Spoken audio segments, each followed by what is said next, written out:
Hey guys, welcome back to my channel. Today, let's talk about the 5 common steps to create a personal financial plan without an expert. Personal financial planning includes things like budgeting, retirement planning, saving, insurance, and getting out of debt.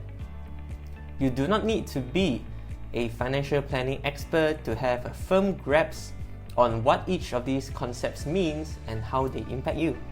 Now let's go through step 1, budgeting. You should understand the need for and value of a budget. A budget or spending plan is a roadmap to tell your money what to do each month. A budget lists how much income you have coming in compared to what's going out each month. Creating a detailed and written budget allows you to make wiser decisions with your finances daily.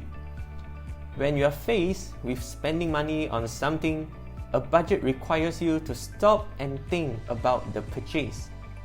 When you create a budget, you begin to see a clear picture of how much money you have.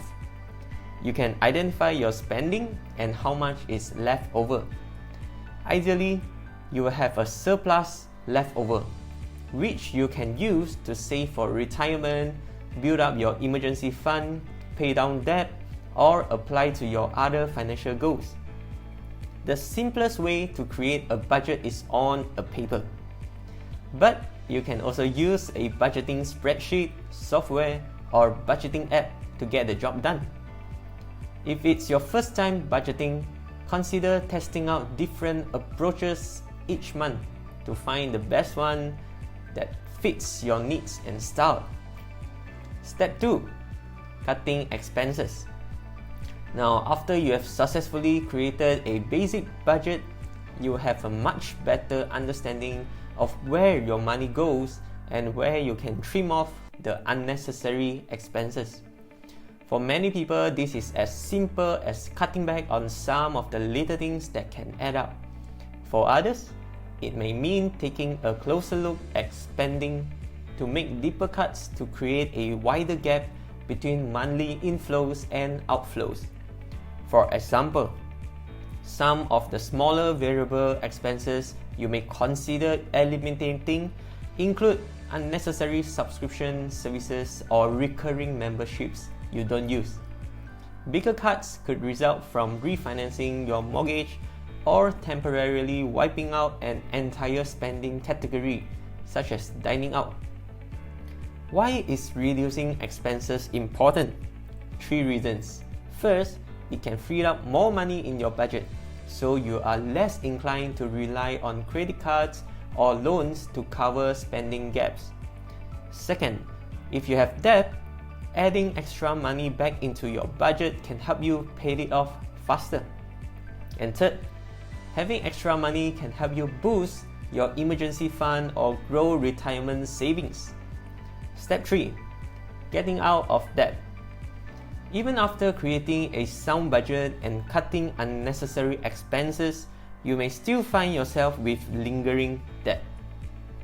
Using credit and taking on some debt itself isn't necessarily a bad thing.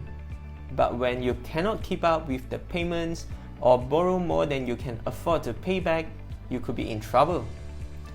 Getting out of debt becomes even more difficult when you are facing a high interest rate on credit cards or loans. One of the most important steps in getting out of debt is to pay more than the minimum amount due each month. Even a modest credit card balance can take over a decade to pay it off if you just pay the minimum amount due because of interest and finance charges. That could end up costing you thousands of dollars that could be better used towards saving. Giving the snowball method a try or looking into a credit card balance transfer could help you get out of debt sooner. Let's look at step 4, saving for retirement. Now, with fewer companies offering full pension plans, it has become more important than ever to save and plan for your retirement. Unfortunately, many people feel that they don't have enough money left over each month to save. That, however, can be costly if you delay saving until later in life, because it means missing out on the power of compound interest. Retirement savings need to become a priority instead of an afterthought. If you are not saving for retirement yet, revisit your budget to see if you have room to include it. Step 5. Insurance. Now you have created a budget, cut expenses, eliminated your credit card debt, and have started saving for retirement. So you are all set, right? Now, while you have come a long way, there's one more important aspect of your finances that you need to consider, which is insurance. You have worked hard to build a solid financial footing for you and your family, so it needs to be protected. Accidents and disasters can and do happen. And if you are not adequately insured, it could leave you in financial ruin. You need insurance to protect your family, your ability to earn income, and to keep a roof over your head. Life insurance and disability insurance can help with those scenarios. One question you may have is, what kind of life insurance do you need? Term life insurance covers you for a set period.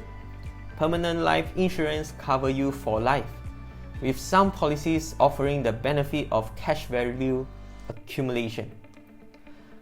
On the other hand, permanent life insurance, however, can be more expensive than term life.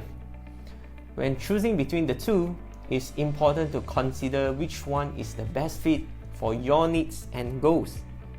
Let me know your thoughts on this in the comment section below.